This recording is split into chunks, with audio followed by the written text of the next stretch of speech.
আমার কাছে মনে হচ্ছে বিএনপি লেজে গোবরে করে ফেলছে। বিএনপি ভাবছে আওয়ামী লীগকে ঠেকানোর জন্য আমার এদের দরকার, সুতরাং এদের বেয়াদবি আমি সহ্য করি। আবার গায়ের উপরে বেশি উঠে গেলে এরাই বিএনপি আবার মারছে এদেরকে। এর কারণটা হচ্ছে এগুলো করে আপনি রক্ষা করতে পারবেন না কোনো কিছু। আপনাকে থাকতে হবে স্থির সিদ্ধান্তে, আপনি আইনের শাসন দেবেন নাকি জঙ্গলি শাসন দেবেন। সব মিলিয়ে পুরো ব্যবস্থা আজকে একটা অগণতান্ত্রিক এবং স্বৈরতন্ত্র এবং ফ্যাসিবাদের দিকে ধাবিত, ইংলিশে বলে প্রন টু ফ্যাসিজমের দিকে যাচ্ছে। আপনি আবার এত জঙ্গি কথা বললেন, আবার পরের দিন দীনেশ ত্রিবেদীর সঙ্গে সরকারের সিনিয়র মন্ত্রী বৈঠক করে অনুরোধ করলেন যে আরো তেল পাঠান। তার মানে কি আপনি প্রতিবেশী দেশের সঙ্গে যুদ্ধ করে আপনি থাকতে পারবেন না, আমি যুদ্ধ চাই না, পরিষ্কার বক্তব্য। আবার তাকে মঞ্চে ডেকে আনছেন, তাহলে কি আপনি ইউনূসের এই সমস্ত বেআইনি কর্মকাণ্ড, স্বাধীনতা বিরোধী কর্মকাণ্ড, মুক্তিযুদ্ধকে আক্রান্ত করা, দেশে মবক্রেসি করা, মববাসদেরকে প্রশ্রয় দেওয়া, দুর্নীতি করা, আপনার সুইস ব্যাংকের রিপোর্ট অনুযায়ী 44% টাকা বেশি পাচার হয়েছে ইউনূসের আমলে, এগুলোর কোনোটা তদন্ত করছেন না, তাহলে আপনি কি মেসেজ দিচ্ছেন? আওয়ামী লীগের সময় অনেক দুর্নীতি হয়েছে, আপনি পান্না সাহেব আপনি নিজে এগুলোর প্রতিবাদ করেছেন। আওয়ামী লীগের অগণতান্ত্রিক সিদ্ধান্ত আছে, বিচার বিভাগকে স্বাধীনভাবে কাজ করতে দেয়নি, বিচার বিভাগকে দলীয়করণ করেছে, আমরা সেটা তীব্র আন্দোলন করেছি, কিন্তু এখনো তো দলীয়করণ বন্ধ হয়নি। এখনো তো বিচার বিভাগ সরকারের সুরে সুরেই কথা বলে, এখনো তো শোন অ্যারেস্টের অর্ডারকে স্টে করে দেয় আপিল বিভাগ, পুলিশকে ব্ল্যাঙ্ক চেক দিয়ে দেয় বা এক্সিকিউটিভকে ব্ল্যাঙ্ক চেক দেয় যে কোনো মানুষকে হয়রানি করা। আপিল বিভাগ থেকে জামিন নিশ্চিত হওয়ার পর কোনো লোক সহজে ছাড়া পাচ্ছে না, জেলাররা হাতড়ে বেড়াচ্ছে কোথায় শোন অ্যারেস্ট আছে, তো কোনো কিছু পরিবর্তনও হচ্ছে না, আর আপনি লম্বা লম্বা কথা বলবেন। আজকে আমাদের সঙ্গে যুক্ত রয়েছে আলোচনায় সুপ্রিম কোর্টের সিনিয়র আইনজীবী এবং রাজনীতি বিশ্লেষক সৈয়দ মামুন মাহবুব। সৈয়দ মামুন মাহবুব, আপনাকে স্বাগত জানাচ্ছি। শুরুতেই যে প্রশ্নটি রাখতে চাই, 5 আগস্ট রাষ্ট্রপতির একটি অনুষ্ঠান ছিল, অভ্যুত্থানের যে 2 বছর পূর্তি। আমরা দেখলাম সেই অনুষ্ঠানে যে হট্টগোল, বিশৃঙ্খলা, এক ধরনের রাষ্ট্রীয় সব ধরনের প্রোটোকল ভেঙে পড়া, সেই জায়গা থেকে আমরা যে বিদেশি কূটনীতিকরা আমন্ত্রিত ছিলেন, বিভিন্ন দেশের কূটনীতিক, তারা অনুষ্ঠানস্থল ত্যাগ করলেন, এক অর্থে পালিয়েই প্রাণ বাঁচানোর চেষ্টা করছিলেন এবং পালালেন বটে। এটি আন্তর্জাতিক বিশ্বে কি ধরনের মেসেজ যাচ্ছে আমাদের কাছ থেকে? জি ধন্যবাদ। দেখেন, আমিও এটা দেখেছি 5 আগস্টের প্রোগ্রামে। আমি ছোট্ট একটা গল্প দিয়ে বলি। নোয়াখালী অঞ্চলে আমাদের এক বড় ভাই আইনজীবী, ওনার মুখে শোনা একটা গল্প রসিকতার ছলে, যে উজির আলী বলে এক লোক জিন পুষত, সেই জিন দিয়ে সে সারা পাড়ায়, মহল্লায়, জেলায় বিভিন্ন লোককে ডিস্টার্ব করতো, এর গলা কামড়ে ধরতো, ওর মাথা চুল ছিঁড়ত, একে ধরতো, ওকে ধরতো। তো উজির আলী জিন, এটা উজির আলী করা মানে উজির আলীর সঙ্গে কেউ বাদলে উজির আলী এগুলো করাতো। তো জিন এক সময় টায়ার্ড হয়ে উজির আলীর গলা চেপে ধরেছে। তো তখন পাড়ার লোকরা বলছে যে এবার উজির আলী জিন উজির আলীকে ধরেছে। এই যে আমরা জুলাই 24 থেকে আজ অবধি এই যে একটা পুরা প্রজন্ম না, একটা প্রজন্ম বা একটা রাজনৈতিক জঙ্গি মতবাদী গোষ্ঠী গণতন্ত্রের নামাবলী গায়ে জড়িয়ে গণতন্ত্র রক্ষা করার নাম করে আসলে স্বৈরতন্ত্র ফ্যাসিস্ট চিন্তা থেকে উদ্ভূত হয়ে এই যে 24 মাস ধরে আমরা বেয়াদবিগুলোকে প্রশ্রয় দিল, প্রথমে ডক্টর ইউনূস সরকার, পরবর্তীতে বিএনপিও, তারেক জিয়া সাহেবের সরকারও, তার একটা হাতে নাতে প্রমাণ হলো যে সেই পুরাতন কথা, ফ্র্যাঙ্কেনস্টাইন তৈরি করলে ফ্র্যাঙ্কেনস্টাইনকে যে তৈরি করে তাকেই ফ্র্যাঙ্কেনস্টাইন খেয়ে ফেলে, এবং এই 5 আগস্টের অনুষ্ঠান তাই হয়েছে, মূলত পণ্ড হয়ে গেছে। রাষ্ট্রের সর্বোচ্চ ব্যক্তি ভারপ্রাপ্ত রাষ্ট্রপতির উপস্থিতিতে একটা তথ্যচিত্রে তাদের ভাষায়, এনসিপি বা যারা যারা ছিল বা অন্য যারাও ছিল তাদের ভাষায় কিছু তথ্য বিকৃতি আছে বা উল্টো তথ্য আছে, আপনার আবু সাইদের ছবি নাই, তো সেইটার প্রতিবাদের অনেক রকম ভাষা থাকে।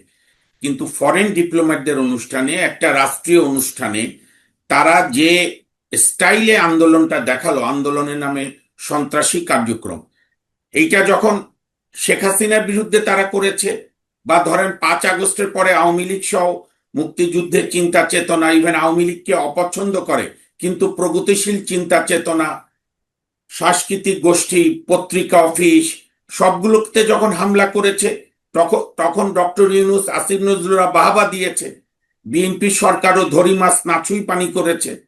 আজকে তার রেজাল্ট। এবং আপনি তো বলছেন ডিপ্লোম্যাটরা পালিয়ে গেছে ভয়, সেইটা তো আছে। আমি তো অনুষ্ঠানটা পরে বিভিন্ন চ্যানেলে দেখলাম, রাষ্ট্রপতির পিছনে এক সময় গিয়ে ওই ওনার এসএসএফ এর বোধহয় আর্মির অফিসাররা ঘিরে ধরলো, এবং অনুষ্ঠান এই উত্তেজনা এবং হটকারিতা চলাকালেই সালাউদ্দিন সাহেবের সামনে এসে পুলিশের এক উচ্চপদস্থ নাকি সেনাবাহিনী, আমি ড্রেস দেখেও বোঝা যায় না, উনি ভদ্রলোক হতাশ হয়ে বলছিল যে আমরা কি তাহলে চলে যাব রাষ্ট্রপতিকে নিয়ে, অথবা এরকম ডিপ্লোমেট দিন, এরকম জাতীয়, মানে উনি বের করে উদ্বেগ, দিয়েছিলাম। মানে উদ্বেগ উৎকণ্ঠা। এবং আমাদের বীর মুক্তিযোদ্ধা আহমেদ আজম খান, সরকারের বয়স মাত্র 5.5 মাস, গণতান্ত্রিক ভোটে নির্বাচিত হয়েছেন, ওনাদের দাবি এত নত জানু কেন?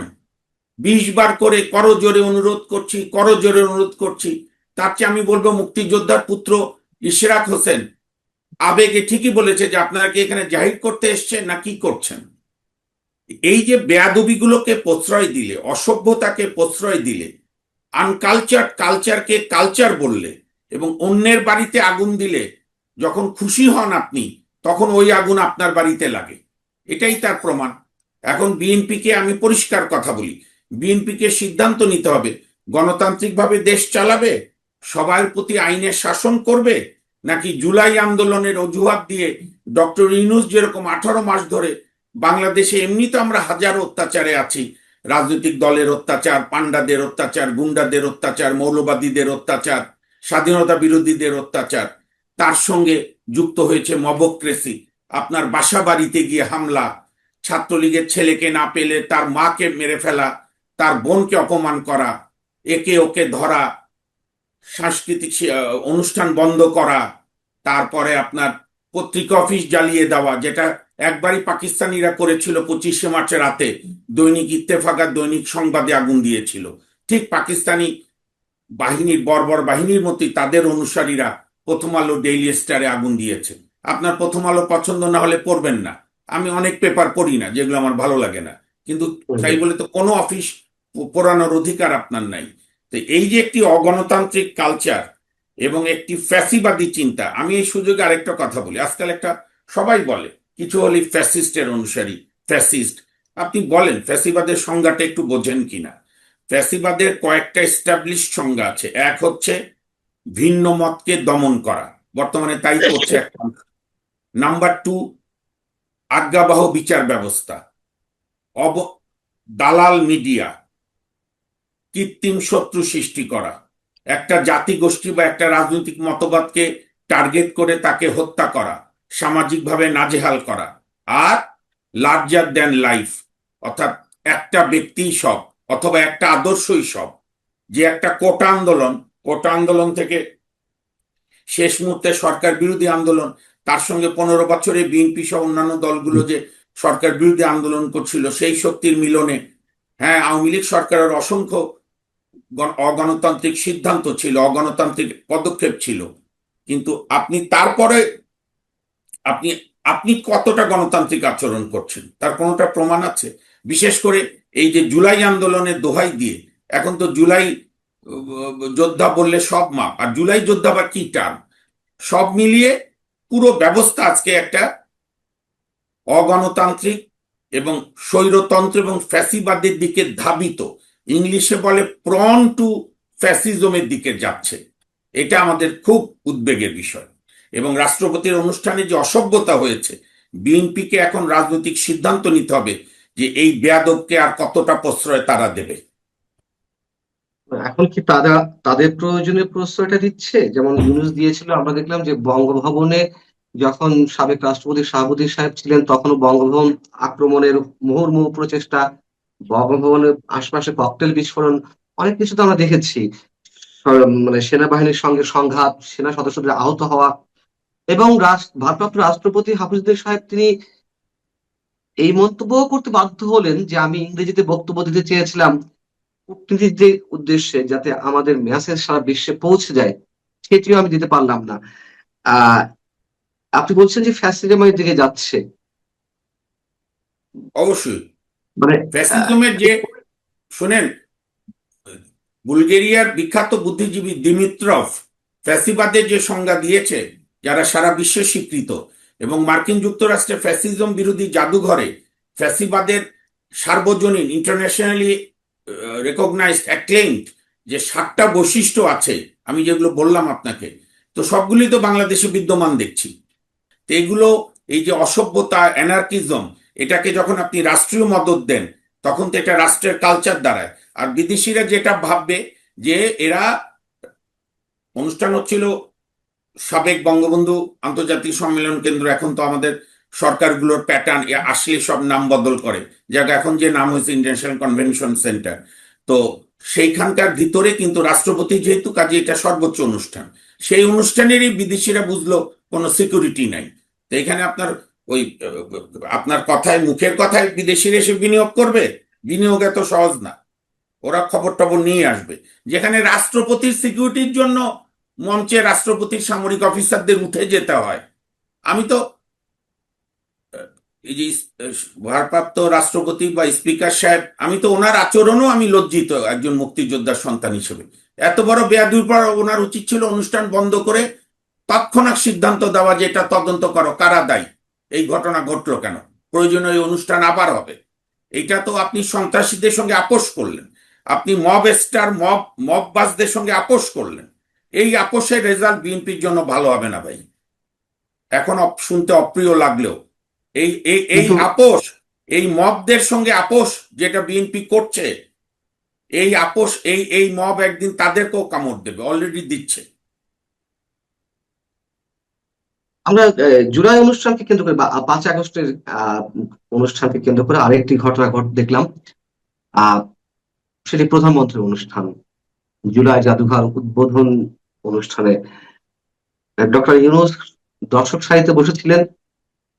আমাদের প্রধানমন্ত্রী তাকে সম্মান জানালেন, তাকে মঞ্চে ডেকে তার পাশে বসানোর ব্যবস্থা করলেন।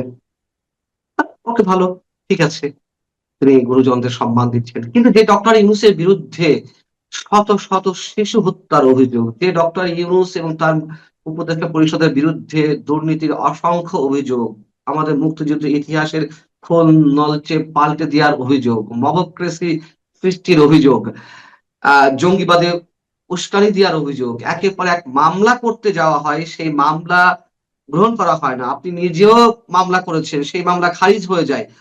সেই ব্যক্তিকে আসলে মঞ্চে ডেকে আমরা এটি কতটা স্বাভাবিকভাবে ধরবো? এটি কেবলই শ্রদ্ধা প্রদর্শন? আর যদি শ্রদ্ধা প্রদর্শন হয়েই থাকে, তাহলে যে শত শত শিশুর যে মানে নিহত হলো, তাদের যে বাবা মা, তাদের প্রতি কি সম্মান জানানো হলো? না, আমি, ওটা হচ্ছে যে অনুষ্ঠান স্থলে ডক্টর ইউনূস সাহেব নিচে মানে মঞ্চের বাইরে শ্রোতাদের আসনে বসা ছিলেন। জনাব তারেক রহমান সম্মানিত প্রধানমন্ত্রী ওনাকে এনে, ডেকে এনে হাত ধরে অনুরোধ করে পাশে বসিয়েছেন।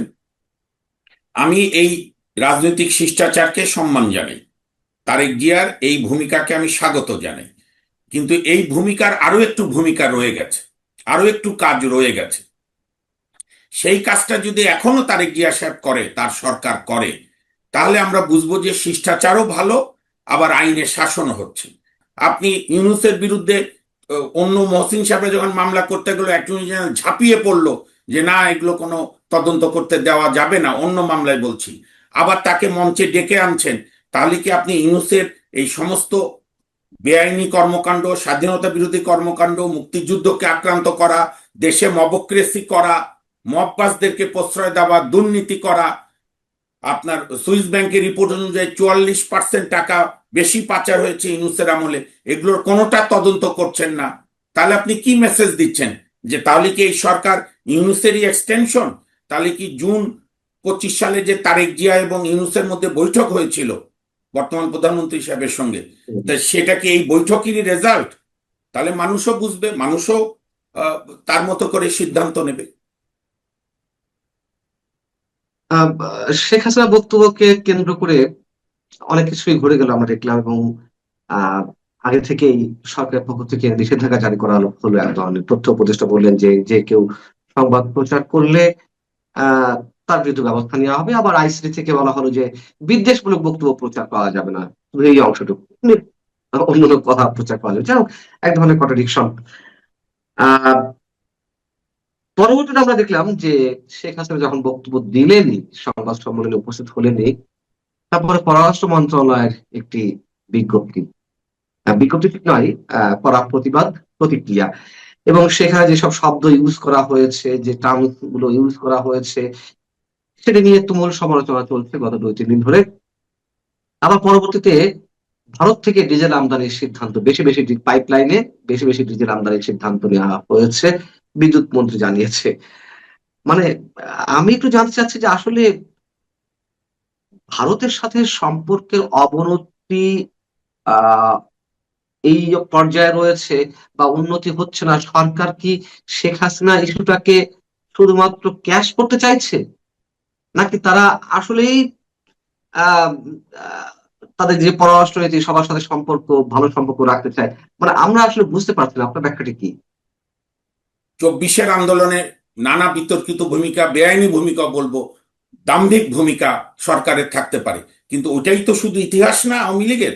আওয়ামী লীগের ইতিহাস 49 সাল থেকে, 52-র ভাষা আন্দোলনে, 54-র যুক্ত ফ্রন্টে মুসলিম লীগকে কবর দেয়া, 58-র আইয়ুবের সামরিক শাসনের পরে শেখ মুজিব তখনও বঙ্গবন্ধু হননি, তার আন্দোলন, 62 শিক্ষা, 66 সালে বাঙালির মুক্তি সনদ ম্যাগনা কার্টা 6 দফা বঙ্গবন্ধু কর্তৃক ঘোষণা, 69-এর গণঅভ্যুত্থান, সর্বোপরি 71-এর মহান মুক্তিযুদ্ধ এবং বেগম খালেদা জিয়ার সঙ্গে একসঙ্গে ঐক্যবদ্ধভাবে এরশাদ বিরোধী আন্দোলন, পরবর্তীকালে 96-তে একক শেখ হাসিনার নেতৃত্বে, আওয়ামী লীগের নেতৃত্বে কেয়ারটেকার প্রতিষ্ঠার আন্দোলন, এ কোনোটাই তো আপনি বাদ দিতে পারবেন না। আপনি তো ইতিহাস ডিকটেশন দিতে পারবেন না। শুধু 24-এ আওয়ামী লীগ অপরাধ করেছে দেখে আওয়ামী লীগ অপাঙ্ক্ত হয়েছে, আপনি নতুন করে শিয়া সুন্নি ক্রিয়েট করছেন। আপনি একটা শান্তিপ্রিয় দেশ, যেখানে এথনিক কোনো প্রবলেম নাই, মোটামুটি একই ভাষা। হ্যাঁ, আমাদের প্রিয়, আমারই আমারই সহনাগরিক পাহাড়িদের ভাষা আছে, আমরা সেটাকেও আমাদের ভাষা মনে করি, আদিবাসী উপজাতি যে নামই বলি। মূলত আমাদের মধ্যে কোনো দ্বন্দ্ব নেই। যারা 24-এর ছাত্র হত্যা, পুলিশ হত্যায় দায়ী, তাদের আপনি বিচার করেন, কিন্তু আপনি একটা টোটাল জনগোষ্ঠীর 40% মানুষকে ব্ল্যাকলিস্ট করে দেবেন, আপনি শিয়া সুন্নি করবেন। আপনি উমাইয়া বংশ আর আব্বাসি বংশের দ্বন্দ্বের ইতিহাস আমরা দেখিনি? আজকে ইরান ইরাক দেখছি না, সিরিয়া দেখছি না? আমরা কি বাংলাদেশকে গৃহযুদ্ধের দিকে ঠেলে দেব এগুলো কথা বলে? আপনি যারাই যারাই দায়ী বিভিন্ন হত্যাকাণ্ডে, বা আওয়ামী লীগের সময় অনেক দুর্নীতি হয়েছে, আপনি পান্না সাহেব আপনি নিজে এগুলোর প্রতিবাদ করেছেন। আওয়ামী লীগের অগণতান্ত্রিক সিদ্ধান্ত আছে, বিচার বিভাগকে স্বাধীনভাবে কাজ করতে দেয়নি, বিচার বিভাগকে দলীয়করণ করেছে, আমরা সেটা তীব্র আন্দোলন করেছি, কিন্তু এখনো তো অবশ্যই। দলীয়করণ বন্ধ হয়নি। এখনো তো বিচার বিভাগ সরকারের সুরে সুরেই কথা বলে। এখনো তো শোন অ্যারেস্টের অর্ডারকে স্টে করে দেয় আপিল বিভাগ, পুলিশকে ব্ল্যাঙ্ক চেক দিয়ে দেয়, বা এক্সিকিউটিভকে ব্ল্যাঙ্ক চেক দেয় যে কোনো মানুষকে হয়রানি করা। আপিল বিভাগ থেকে জামিন নিশ্চিত হওয়ার পরও কোনো লোক সহজে ছাড়া পাচ্ছে না, জেলাররা হাতড়ে বেড়াচ্ছে কোথায় শোন অ্যারেস্ট আছে। তো কোনো কিছু পরিবর্তনও হচ্ছে না, আর আপনি লম্বা লম্বা কথা বলবেন। আপনি শেখ হাসিনার নিউজ শোনেন, 2010 কি 11 সালে আওয়ামী লীগের কতিপয় দল বা আইনজীবী রিট করে তারেক রহমানের প্রচার বন্ধ করে দিল বাংলাদেশের সব টেলিভিশন। উল্টো রেজাল্টে কি হলো? অনলাইনে উনি আরো সক্রিয় হলেন, মাফ করবেন, উনি আরো সক্রিয় হলেন, কারণ উনিও বিএনপির মতো একটা বড় রাজনৈতিক দল, যারাও বাংলাদেশের ওই আওয়ামী লীগের মতোই জনগোষ্ঠী 35 থেকে 40% জনগোষ্ঠীরই প্রতিনিধিত্ব করে। আওয়ামী লীগ আর বিএনপির বাড়িতে কোনো কিছু হলো না। এর আগে জাসদ বাসদ কমিউনিস্ট পার্টিরা ট্রাই করেছিল, পারেনি কেউ, আওয়ামী লীগের কোলে গিয়ে বিলীন হয়ে গেছে। আবার আওয়ামী লীগের আমলে এই যে গণ অধিকার, নাগরিক ঐক্য, তারপরে আপনার কি নাম, গণসংহতি সহ আরো অনেকগুলো, অনেক লম্বা লম্বা কথা, নয়া বন্দোবস্ত, নয়া গণতন্ত্র, ওই মেনন ভাই ইনু ভাইদের মতোই শেখ হাসিনার বদলে তারেক জিয়ার কোলে গিয়ে বিলীন হয়ে গেল। আবার গণ অধিকারের এক নেতা তো পার্টির সাধারণ সম্পাদকের পদ ছেড়ে দিয়ে একটা এমপি হওয়ার জন্য বিএনপির কর্মী হিসাবে জয়েন করলো। আমরা তো এই রাজনৈতিক সুবিধাবাদী দেখছি। তো সুতরাং আওয়ামী লীগ বিএনপির বাইরে তো এখন কোনো কিছু ভাবাও যাচ্ছে না। তা আপনি সেই জনগোষ্ঠীর প্রধানের রাজনৈতিক বক্তব্য, তার অনুষ্ঠান আপনি বন্ধ করতে বলবেন, আপনার ক্ষমতা আছে করেন, কিন্তু এটা তো পারা যাবে না। এটা তো আধুনিক যুগ, গ্লোবাল ভিলেজ, মিডিয়ার যুগ, যার ফলে দেখা গেছে নর্মাল যা দেখতো তার চেয়ে 4 গুণ মানুষ দেখেছে। আগে হয়তো দেখতো খালি আওয়ামী লীগের সমর্থকরা, এখন আমরাও যারা নর্মাল নাগরিক আমরাও আগ্রহ করে দেখেছি যেখান থেকে পেরেছি, যে কি এমন বলেছে বা বলবে যার জন্য এই সরকার এত নার্ভাস। সালাউদ্দিন সাহেব বলছে দিল্লিতে আওয়ামী লীগের দাফন হয়েছে, কোনো আওয়ামী লীগ নাই বাংলাদেশে। তাহলে শেখ হাসিনা দিল্লিতে বসে কি বলছে না বলছে, এতে আপনাদের এত মাথা ব্যথা কেন, এত টেনশন কেন? আবার আমার তো দুঃখ লাগছে যে দিন শেষে তো আমি বাংলাদেশে নাগরিক এবং আমি আমার দেশকে নিয়ে গর্ব করি। আমার দেশে তো আন্তর্জাতিকভাবে আমার তো মর্যাদাই নাই যে কতগুলো অযোগ্য কর্মকর্তা, অযোগ্য ব্যক্তি পররাষ্ট্র মন্ত্রণালয়ের দায়িত্ব, এর একটা প্রতিবাদ করতে 8-9 বার কারেকশন করতে হয়। আবার আপনি সমস্ত শিষ্টাচার লঙ্ঘন করে স্টেটমেন্ট দিয়েছেন, এটা পারেন না। আপনি আপনার প্রতিবাদ জানাবেন ডিপ্লোম্যাটিক ভাষায়। এইটা আমি যদি ভারতও ডিপ্লোম্যাটিক ভাষার বাইরে এরকম কোনো মন্তব্য করতো, পাকিস্তান করতো, আমি তারও প্রতিবাদ করতাম। এবং আপনি জানেন বোধহয় কোনো একটা টক শোয়ে ভারতের এক সাংবাদিক বাংলাদেশকে অসম্মানমূলক কথা বলেছিল, আমি তীব্র প্রতিবাদ করেছিলাম যে না, আপনার কোনো রাইট নেই আমার বাংলাদেশকে অপমান করা। তো সেরকম আপনি আবার এত জঙ্গি কথা বললেন, আবার পরের দিন দীনেশ ত্রিবেদীর সঙ্গে সরকারের সিনিয়র মন্ত্রী বৈঠক করে অনুরোধ করলেন যে আরো তেল পাঠান। তার মানে কি আপনি প্রতিবেশী দেশের সঙ্গে যুদ্ধ করে আপনি থাকতে পারবেন না? আমি যুদ্ধ চাই না, পরিষ্কার বক্তব্য, যে যাই বলুক। আমি ভারতের সঙ্গে, পাকিস্তানের সঙ্গে, বার্মার সঙ্গে আমি কোনো যুদ্ধ চাই না, কারণ যুদ্ধ কোনো সমস্যার সমাধান করে না। এটা দ্বিতীয় বিশ্বযুদ্ধে হিটলার জীবন দিয়ে প্রমাণ করেছে যে যে অগ্রগতি হিটলার করেছিল, কিন্তু এই যুদ্ধ করে অন্য দেশ আক্রান্ত করতে গিয়ে নিজেই ইতিহাসে বিনাশ হয়েছে। আপনি চোখে চোখ রেখে, আপনার স্বার্থ রেখে আপনি ডিপ্লোম্যাটিক ভাষায় সমাধান করবেন, সেই যোগ্যতা বিএনপি সরকার দেখাতে পারছে না। সেই যোগ্য লোক বিএনপি সরকার কোথাও দেয়নি। এবং শেখ হাসিনার কে আমি একটা কথা বলি, আজকে বিএনপি যদি মনে করে যে জেল জুলুম নির্যাতন করে আরো অ্যারেস্ট করবে এবং আওয়ামী লীগকে বাংলাদেশ থেকে উধাও করে দেবে, এই চেষ্টা অতীতে আইয়ুব খান, ইয়াহিয়া খানরা করেছিল, ব্যর্থ হয়েছে। ইভেন খোদ আওয়ামী লীগ বিশেষ করে 18-র পর থেকে বিএনপিকে রাজনৈতিকভাবে নির্মূল করার, ইভেন নানা রকম অত্যাচার করার চেষ্টা করে ব্যর্থ হয়েছে। বিএনপিও 2001 থেকে 2006, হয়তো বিএনপি সরকারের মদতে হোক, প্রকাশ্য হোক অপ্রকাশ্য হোক, কারণ সরকার দায়িত্ব এড়াতে পারে না, 21শে আগস্টে গ্রেনেড হামলা করে 24 জনকে হত্যা করেও আওয়ামী লীগের অগ্রযাত্রা থামাতে পারেনি। এবং ওই দিনও পুলিশের কি বর্বরতা! গ্রেনেড হামলার পর যখন আহতদেরকে লোক একে অপরকে হেল্প করছে, জনগণ গেছে স্বতঃস্ফূর্তভাবে, তখন পুলিশ টিয়ার গ্যাস ছুড়েছে। আমরা কি এগুলো ভুলে গেছি? আমরা বিভিন্ন সরকারের অগণতান্ত্রিক আচরণ, স্বৈরতান্ত্রিক আচরণ আমরা দেখিনি? আমরা নিজেরা ভুক্তভোগী হইনি? আমরা বিচার বিভাগের দলবাজি করা দেখিনি সব সরকারের সময়? এখন যেন মনে হচ্ছে সব সাধু হয়ে গেছে, একমাত্র আওয়ামী লীগই দোষ করেছে, আর এরা সব আপনার বেহেস্তের প্রতিনিধি, এরা সব স্বর্গের দেবদূত। এরা যে ফ্যাসিস্ট আচরণ করেছে, বিশেষ করে এই জুলাই আন্দোলনের দাবিদার বলে পরিচিতরা বাড়ি ঘরে গিয়ে হামলা করে সমাজের ফেব্রিক নষ্ট করে দিয়েছে। ভ্রাতৃত্ববোধ, একে অপরের প্রতি শ্রদ্ধা, পাড়ার মুরব্বীকে দেখলে সম্মান জানানো, তা না করে স্কুলের হেডমাস্টারকে নামিয়ে দিয়েছে, প্রিন্সিপালকে বের করে দিয়েছে, মহিলা প্রিন্সিপালকে তাড়া করেছে। কি বর্বরতা না করেনি! আমি পরিষ্কার বলি, আমি একজন নাগরিক হিসাবে যে কোনো আন্দোলনে থাকব। এই ধরনের তালেবানিকরণ, আফগানিস্তানকরণ, পাকিস্তানিকরণের বিরুদ্ধে আমি সারা দেশের মানুষকে অনুরোধ জানাবো, আইনের শাসনের জন্য প্রয়োজনে আবার আন্দোলন করতে হবে, কিন্তু নিজের হাতে আইন তুলে নেওয়া যাবে না। এটা করলে এই দেশ থাকবে না। আমরা বর্বর হিসেবে পরিচিত হব, আমরা তা না। ইভেন এই তরুণ প্রজন্মেরও অনেকদের সঙ্গে আমার কথা হয়, তারাও ক্লান্ত তাদের কিছু ভাই বোনদের এই আচরণ দেখে, এই মবগিরি দেখে। আমার শেষ প্রশ্ন যে এই সবগুলোকে কেন এখনো প্রশ্রয় দেওয়া হচ্ছে? আপনি রাজশাহী বিশ্ববিদ্যালয়ের সালাউদ্দিন আম্মার তার যে ওপেন সন্ত্রাসী কর্মকাণ্ড, একের পর এক ঘটনা, মামলা ঠিকই অনেক সমালোচনা করা হয়েছে, কিন্তু স্পর্শটা করা যাচ্ছে না। সরকারের দুর্বলতা কোথায়? মানে কেন এগুলোকে প্রশ্রয় দেওয়া হচ্ছে? তাদের ভীষণটা কি আসলে?